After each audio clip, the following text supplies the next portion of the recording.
What up, my fellow world explorers? Welcome back to the channel. Today's reaction video, I'm going to be looking into the Pearl Harbor attack by the Empire of Japan against the United States during World War II. But those of you that have watched my old videos about World War II, I've stated it a lot of times that I think the Axis would have won that war if they had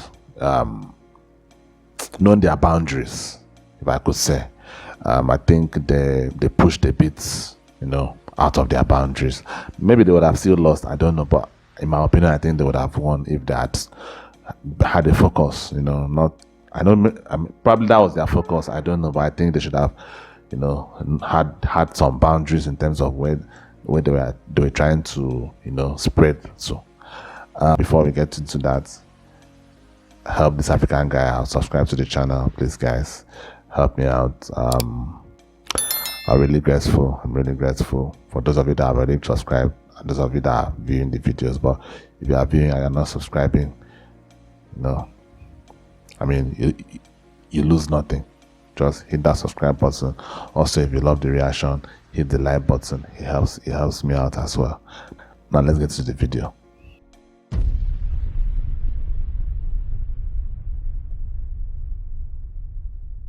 Flash, Washington. The White House announces Japanese attack on Pearl Harbor. Stay tuned to WOR for further development. 1941, Japan situation. America and other nations have imposed an oil embargo on Japan, which means Japan cannot continue their conquests. No problem. Okay. Japan will just get the oil it needs from the Dutch Indies. Okay, that means the US were obstructing Japan in their plans. Okay, get that. Their underfunded and undergunned fleet will pose no threat to the Imperial Japanese Navy. And if their ally, Great Britain, joins the conflict, well, Japan will fight them too. Both nations are too occupied with the European war anyways. Yeah. So, through their new conquests, Japan's demand for resources shall be met. However, geography has cursed Japan them. will tough. Look at what lays beside their vital supply lines. The Philippines, a US territory. Okay. Although America is not officially allied with the British and the Dutch, they are on friendly terms. Japan cannot afford the risk of the US entering the war while they are in the midst of their campaign. Their alliance puts into jeopardy everything they are about to fight for. Basically, the Americans would be holding a dagger to Japan's throat the entire time they conduct their campaign. Wow. Ready to commence So hostilities Guam is at a very moment's close to notice. Asia.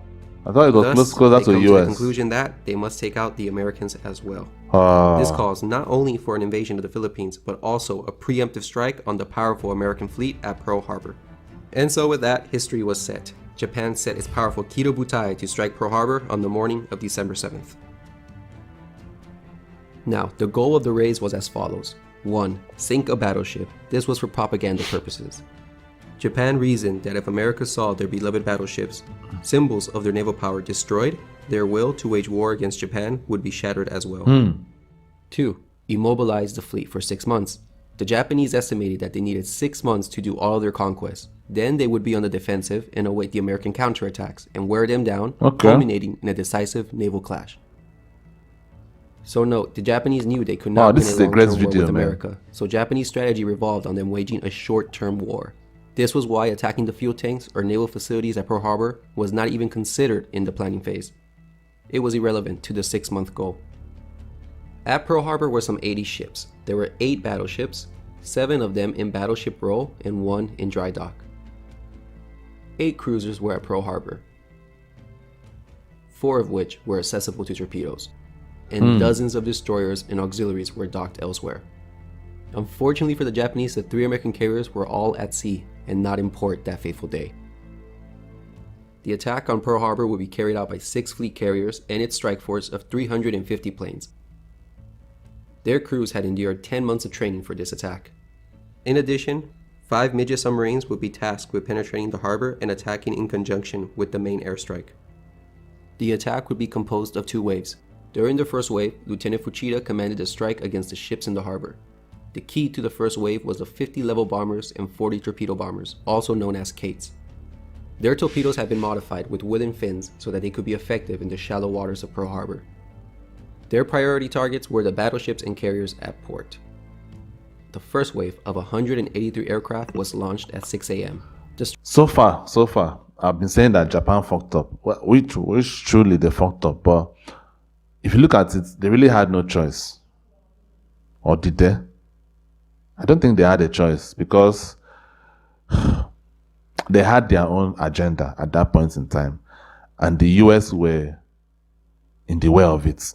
So at the end of the day, if you have an agenda and someone is in the way of it, you have to take out that person. I'm just saying it logically. I'm not saying that it's the right thing, but I'm saying it logically. So, but ultimately it was the wrong decision. Strike Force approached Oahu, and soon the formation separated into groups to attack their assigned airfields and targets. The sky was completely clear of American fighters. The Japanese had achieved complete surprise.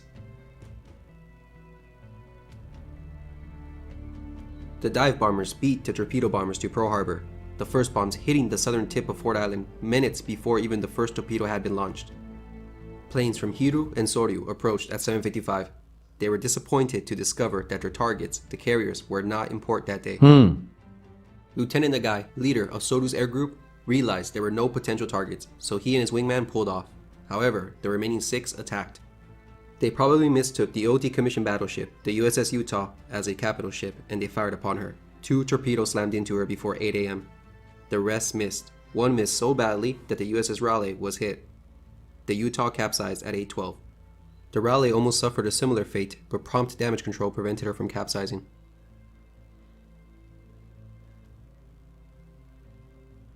Nagai went around Ford Island and launched against what he believed was a battleship.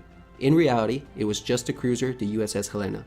She was double-berthed with an old mine layer, the Oglala. Its silhouette probably gave the impression of a battleship. His torpedo actually went under Oglala's heel and exploded into Helena's hull, damaging both ships. Nagai's wingman recognized that it was just a cruiser and decided to attack Battleship Row instead. The 8 Hiru planes didn't fare any better. Lieutenant Hirata and his wingman saw that there were no viable targets, so they headed for Battleship Row. However, the remaining 6 aircraft who were lagging behind got to see Nagai's attack on Helena and followed suit. 4 launched torpedoes, but they all missed terribly. The last pair aborted their run at the last minute and headed for the battleships. So now we have 4 Hiru and 1 Soryu plane maneuvering for Battleship Row, cutting right across the path of the other 24 torpedo bombers who are just coming in. Wow. This is so in this nice, photograph, man. you can see the opening stages of the attack. Both the Utah and Raleigh have been hit, and Utah is listing to port. At this moment, the torpedo runs against the battleships have begun.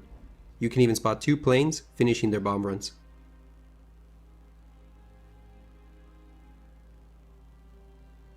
Due to the geography of Pearl Harbor, the torpedo bombers really just had one avenue of approach. If they had gone over the naval buildings, the turbulence would have thrown off their accuracy and limited their launch window. Therefore, the overwhelming majority of the Cape bombers flew single file down the southeast lock. The result was that instead of the attack being spread out, it would be disproportionately concentrated on the southern tip of Battleship Row, much to Oklahoma's and West Virginia's despair.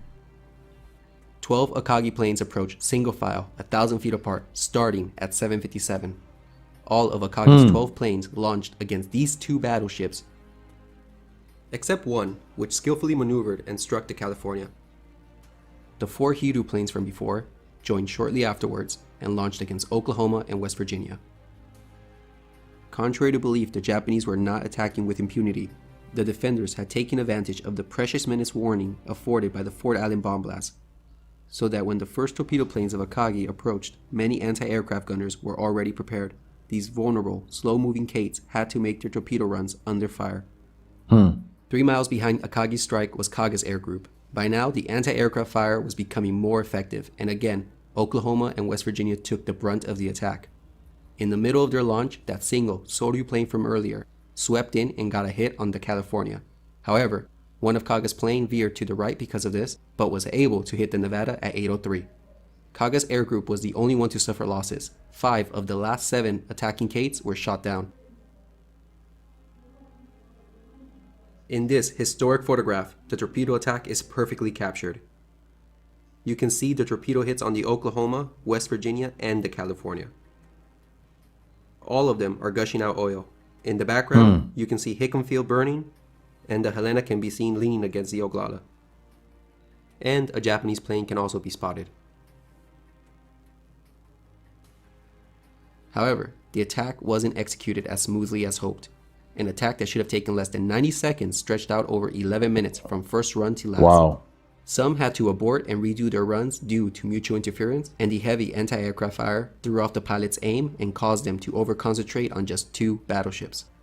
21 torpedoes were launched at Oklahoma and West Virginia, over half of the available torpedoes. Oklahoma had 12 torpedoes launched at her. 5 hit her, and she capsized in 15 minutes. West Virginia was hit by 7 torpedoes, but prompt counterflooding prevented her from capsizing, and she settled to the bottom. California should not have sunk from 2 torpedoes, but her hatches were open for inspection that morning, which contributed to her sinking. And she was abandoned due to fires, and when she was reboarded, it was too late. Of the 36 torpedoes launched, only 19 achieved hits. That's a 48% hit rate. 10,000 feet above came Fuchida and his high-level bombers. Their mission was to take out the inboard battleships inaccessible to torpedoes. They came in groups of 5. They released their salvos and scored an impressive 20% hit rate. Unfortunately for the Japanese, out of the 10 bomb hits, about 6 were low-order detonations or malfunctions. That is an outrageous 60% dud rate. Damn. The Japanese aviators were greatly let down by their weaponry. The damage could have been deadlier. Wow. However, the distribution was effective. California was missed, but 2 ineffective hits on Maryland were scored. Both West Virginia and the Tennessee were hit twice, and there were 2 additional collateral damage hits on the repair ship Vestal, moored outboard of the Arizona. Vestal suffered severe flooding and had to be beached afterwards. But all of these hits were overshadowed by the 2 hits on the USS Arizona. The first struck her aft on the quarterdeck, and another landed near her number 2 turret. It caused a magazine explosion, which exploded with a great force, and a tremendous fireball was seen. She split in half and sunk in the harbor, taking more than 1,000 sailors with her. Heavy fires burned for days. The explosion was actually caught on tape by Dr. Hackinson, who was on the hospital ship Solace.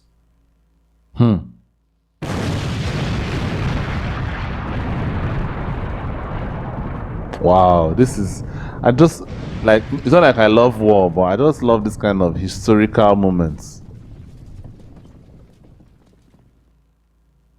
Wow, guys. Damn. Nevada was the only battleship not suffering heavy damage and capable of getting underway. She did so at 8:40 with the intention of heading out of the channel. Now, one of the mini-subs actually did make it into the harbor. The other 4 were unsuccessful. At 8:36, the sea tender, the USS Curtis, spotted a sub. The submarine fired at Curtis but missed. In return, the submarine was hit by a 5-inch shell. The destroyer Monaghan, which happened to be getting underway at this moment, saw the sub and approached with the intent to ram her. The sub turned and fired its last torpedo, which missed the destroyer. At 8:40, the sub was rammed and depth charged. She sunk with both crew members killed. 167 planes formed the attack of the second wave, of which 78 were dive bombers allocated to go against warships. Much was expected from these skilled pilots. However, their performance was disappointing. First, take a moment to see what they were up against. By now, the anti-aircraft defenses were up and ready to greet the dive bombers. Couple this with the fact that there was a 70 to 90% low overcast, their accuracy was destined to be off. But most importantly, these pilots were guilty of poor target selection. This was their priority list. These dive bombers with their general purpose bombs were well suited for attacking the 8 cruisers left in Pearl Harbor. But during the attack, about roughly 30 attacked battleships, only 17 went for cruisers, 16 attacked destroyers, and 12 attacked auxiliaries. The attack began at 8:54. The USS Nevada was caught in its escape during the second wave. The prospect of sinking the ship in the channel and thus blocking access to Pearl Harbor was a very, very improbable outcome. However, the pilots couldn't resist the opportunity, so they attacked from 2 directions. 14 to 18 valves dropped against Nevada. Nevada was hit 5 times by 9 o'clock. And at 9:10, she had to beach herself. This was the shining moment of the second wave. But it deserves to be criticized. Did they contribute to sinking a battleship? Yeah, but it was by the rarest of luck. Nevada succumbed not to Japanese bombs, but to poor material condition, critical design flaws, and a massively significant damage control mistake. And again, it still doesn't make it any wiser. The battleship should have been avoided. The attempt to sink Nevada in the channel was a waste of ordnance that could have been better employed against targets more vulnerable to their effects. 1 to 3 dive bombers went for California, scoring 1 hit. The USS Pennsylvania, the fleet's flagship, the only battleship in dock, was also poorly selected. 9 bombers went after her. She suffered only a single hit at 9:06. The real victims, though, were the 2 destroyers ahead of her, which received collateral damage. 2 hit the Cassin and 1 hit the Downs, heavily damaging both.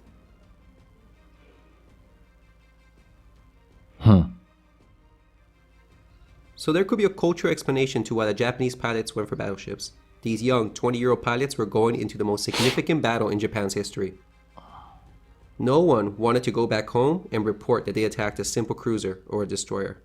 No way. They wanted to go for battleships, sticking true to their samurai spirit. But overall, the second wave attack was just scattered throughout Pearl Harbor, with many attacks missing their targets. A puzzling target selection. It's always very surreal when you think about that. Most of these wars were fought by 20-year-olds, early 20s, late teens. Like, some of these things, like, I don't know, man. I just remember myself at that age. I don't know whether if I was given a gun or given a plane to go into all these situations. I'm not sure how I would have done. I would have probably failed. This is just, like, despite the fact that some of these historical things were terrible, when you think about the people that did it, like their ages and how inexperienced they were and going into these dangerous situations, like, I really give kudos to this kind of people, man. I really do. Destroyer USS Shaw, which was targeted by as many as 15 bombers. 3 bombs hit her, one of which unleashed a tremendous fireball. The reason to her being targeted was probably because she was in a floating dry dock and resembled a capital ship. On the west side, the Curtis, a sea tender, was inexplicably targeted. A damaged FAL committed a suicide dive and crashed into her, and minutes later she was hit by a bomb. And lastly, the only hit on a top priority target was on the Raleigh. As many as 5 dive bombers went for her, still listing from that torpedo hit. She was hit once at 9:08. Also, we can add a near miss on the Honolulu, which caused minor damage. So only 1 hit and 1 damaged near miss were achieved on the dive bomber's highest priority targets. Against the 55% accuracy rate achieved during their training, the pilots got only 15 hits. That's a rather disappointing 19% hit rate. That was a failure. It was a poor performance of the second wave. It contributed nothing substantial to the fleet in Pearl Harbor. Also, as in the case of the armor-piercing bombs, the general-purpose bombs were deficient. But the second wave had the opportunity... While I'm watching this video, I'm trying to think, like, what was really Japan's goal? In terms of, not in terms of their ideology or what they were doing, but attacking the US base. Was it to scare the US? Did they really think it would scare the US? Like, that's what I'm trying to understand. Like, was it like, okay, let's show some element of force to this guy so that they can get out of our way. Like I said, I understand the reason why they felt they had to do it, but doing it this way, I don't really know what was supposed to be achieved. Like, this place, this Pearl Harbor, is not far from the main US mainland. It's very far from the US mainland. So, what exactly are you trying to achieve? Now, if they attacked the US mainland, then I would have understood, okay, they wanted to, like, maybe take out the US, which the US is so large. I wonder how that is possible. But attacking here, I think the goal was just scare these people, let them know that we are not to be played with, as in to be played with, and, you know, stuff like that. I think that is the only explanation I can think of. Outside of that, it really makes no sense, really. Take, for example, the Phoenix here, a modern cruiser which was completely ignored by the second wave, not to mention the first wave of torpedo bombers. She was a suitable target. But even more telling was the fact that the naval yard was basically ignored. 4 modern 10-ton cruisers were tied up here, all of them packed so closely together. One could hardly have missed anything of value had the attack been concentrated here. On top of this, these ships were in a very vulnerable position. Flammable materials were scattered throughout, hatches were open, fire main systems might have been isolated, a bomb hit here would have caused a tremendous fire, and been particularly devastating. And there was no smoke around this area at all. The Japanese missed a chance to deliver a more effective blow. Only about 10 dive bombers attacked this area, and as previously mentioned, only a damaged near miss caused any damage whatsoever. By 9:30, the attack was over. The attack left behind 2,335 people dead and another 1,178 wounded. Civilian casualties totaled 103, including 68 dead. Civilians? What are civilians doing there? Okay, maybe like 5 battleships have been medical sunk, but only personnel. 2 were permanent losses. The Arizona and the Oklahoma. The rest were repaired and served before the war's end. The other 3 battleships at Pearl Harbor suffered light damage. However, this attack didn't really cripple the Pacific Fleet. That is the thing I'm Soon trying the to Japanese say. would realize that it wasn't these old, obsolete battleships that posed the real danger to them. It was the carriers that they had missed. They would soon feel their vengeance half a year later. To the list we can add a target ship and a mine layer, and the repair ship Vestal, which was beached. There was heavy to moderate damage to 3 destroyers, 2 light cruisers, and a sea tender. And there was light damage to a light cruiser. The Japanese also achieved great success on their strikes on the airfield spread out on Oahu. Over 160 planes were destroyed. They destroyed 2 to 3 times the number of aircraft that they had expected. The Japanese lost only 29 planes, 9 in the first wave, 20 in the second wave. A testament to the Americans' quick air defense. Also, none of Japan's 5 midget submarines made it back. Was the mission accomplished? Well, yes. All 4 battleships hit by torpedoes were out of the war for 6 months or more. And they had sunk 1 other battleship by bombs alone. Okay, I guess. And with that, the Kido Butai sailed back home, unscathed. World War II had just started for America, and the sneak attack left behind a temporary shocked nation, but a nation that afterwards would be resolved to finish the war with nothing less than a total victory on their side. The Japanese had awoken a sleeping giant. Oh, wow. That was a nice ending. I mean, that's kind of true if you think about it, like awakening a sleeping giant, because I think before that point, the US were always trying to, because Europe has always been fighting, there's always been wars in Europe. That was normal from all the 1500s, war in Europe all the time. That was normal. But I think the US were always trying to stay out of it. Like they were always trying to, not be involved. But I think the reason why this attack is very monumental in the US history. I think it's the point in which the US chose not to stay out of it. I think so. I mean, I'm just speculating here. You guys tell me in the comment below whether I'm right. I think this is the moment that the US said, no, we are not going to be staying out of it anymore. Now, they're basically not staying out of it. They're imperializing everywhere now. So, I mean, most people can disagree and say that is terrible. They should not be imperializing. But at the end of the day, like I've always said it, I've said it on this channel a lot. If you are strong, you have to let people know that you are strong. That is it. Now, I'm not saying you should bully people. Don't bully people. Don't bully.